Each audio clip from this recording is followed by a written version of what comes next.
크렘린은 지금 러시아 전역에서 대규모 폭동에 대비해 준비하고 있습니다. 블라디미르 푸틴이 러시아에서 대규모 동원령을 준비하고 있다는 직접적인 징후가 나타났습니다. 특히 전쟁연구소는 7월 22일 보고서에서 주요 사항을 기록했습니다.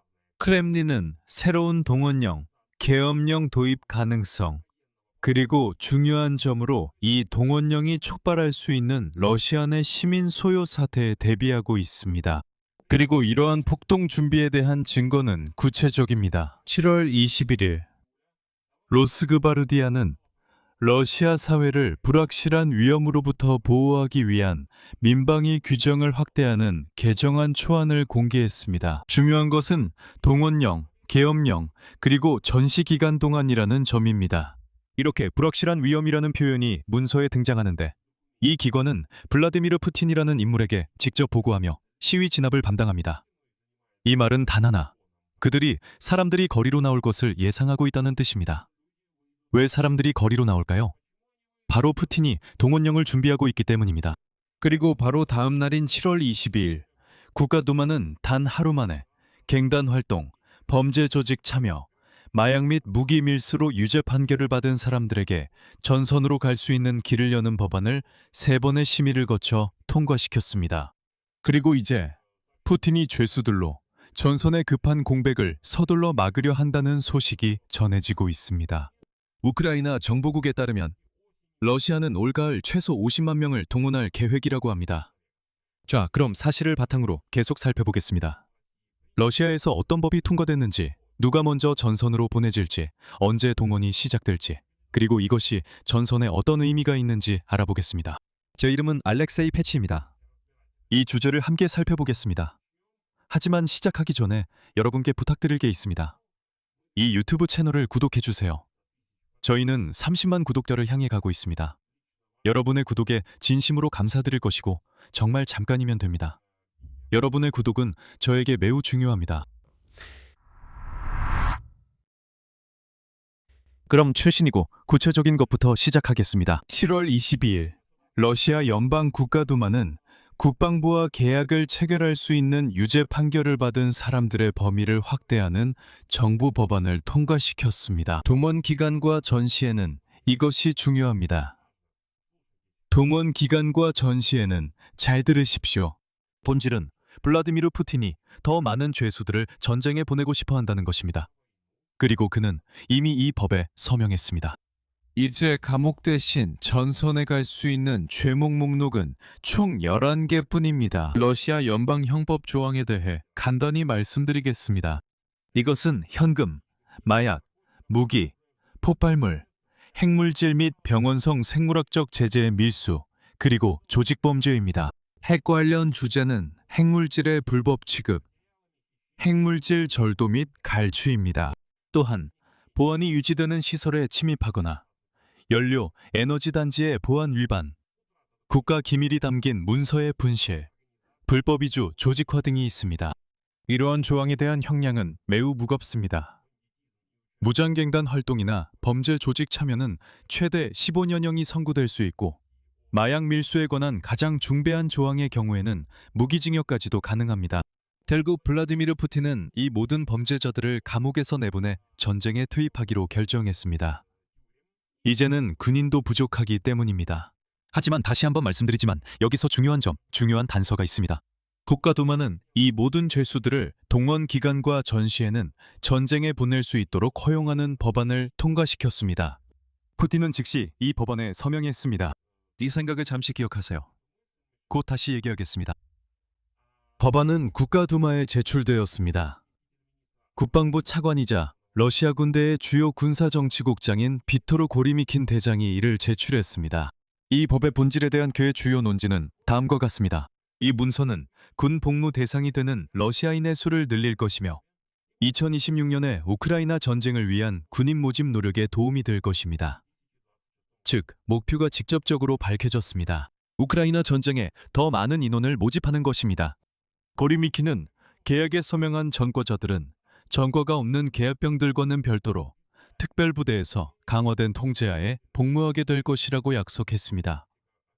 사실상 이것은 징벌부대입니다. 의원들이 했던 질문 중 하나는 감옥에서 죄수들을 모집했던 바그너 그룹처럼 이번에도 같은 일이 반복되지 않을지에 대한 것이었습니다. 바그너 그룹의 죄수들이 나중에 반란을 일으켰기 때문입니다. 고리미킨의 답변은 이렇습니다. 이번 법안은 국방부뿐만 아니라 검찰총장실, 수사위원회, 대법원을 포함한 사법치안기관 전체이 함께 작업했다는 것이었습니다. 그래서 반란을 두려워할 필요는 없다고 했습니다. 서두르는 이유는 분명한데 왜 이 죄수들을 빨리 전선에 보내지 않는 걸까요? 메두자에 따르면 최근 몇 달 동안 러시아에서는 자발적으로 계약을 맺으려는 사람들의 수가 꾸준히 줄어들고 있습니다. 막대한 금전적 보상에도 불구하고 자원자는 모두 떠났고 이제 남은 것은 죄수들 뿐입니다.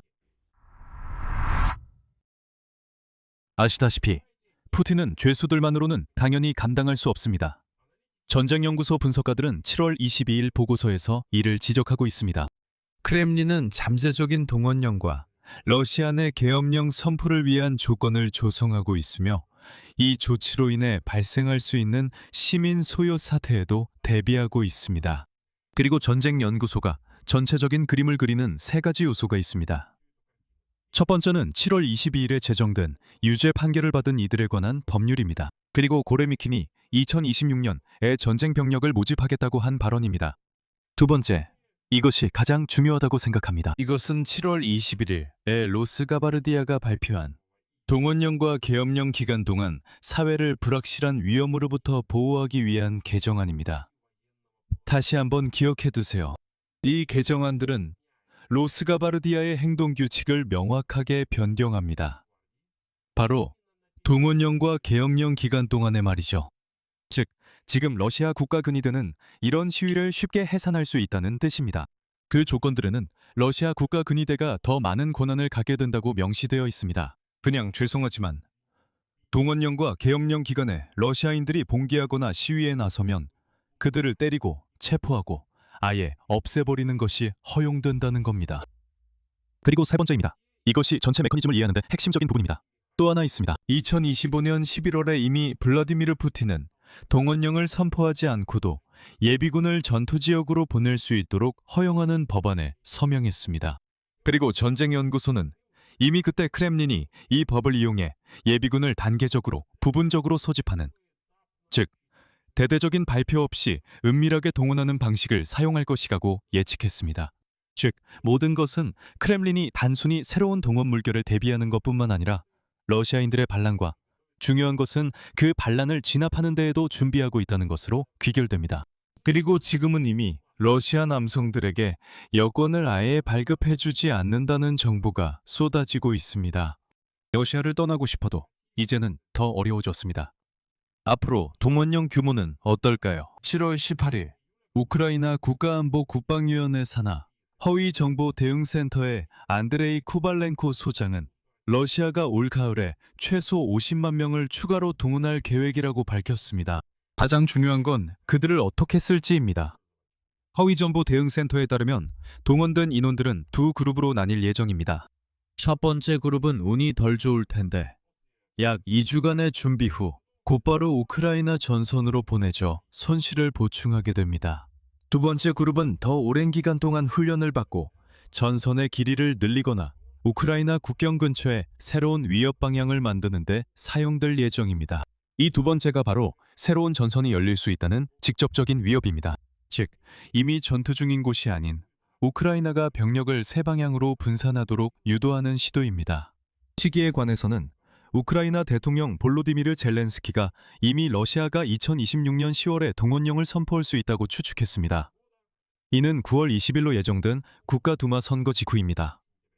논리는 간단합니다. 선거는 기준점이 되며 그 이후에 블라디미르 푸틴이 새로운 긴장 고조 조치를 취할 수 있습니다.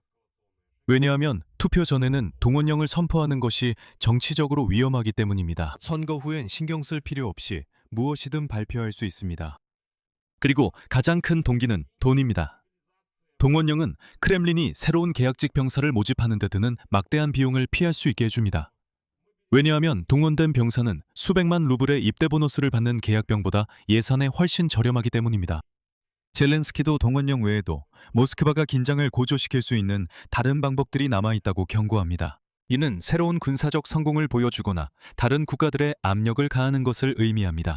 대통령은 우크라이나가 이러한 위험을 개선하고 있으며 크렘린의 이런 결정에 미리 대비해야 한다고 강조했습니다.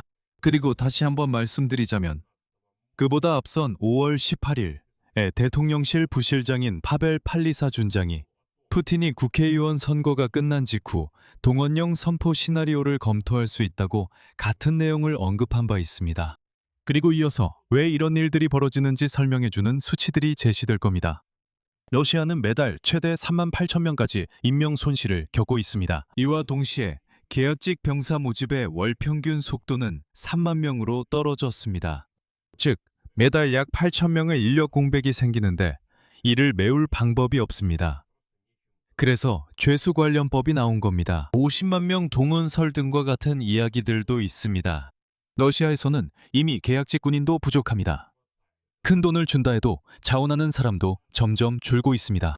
결국 감옥에서 죄수들을 끌어내거나 아니면 강제 동원이 남게 됩니다.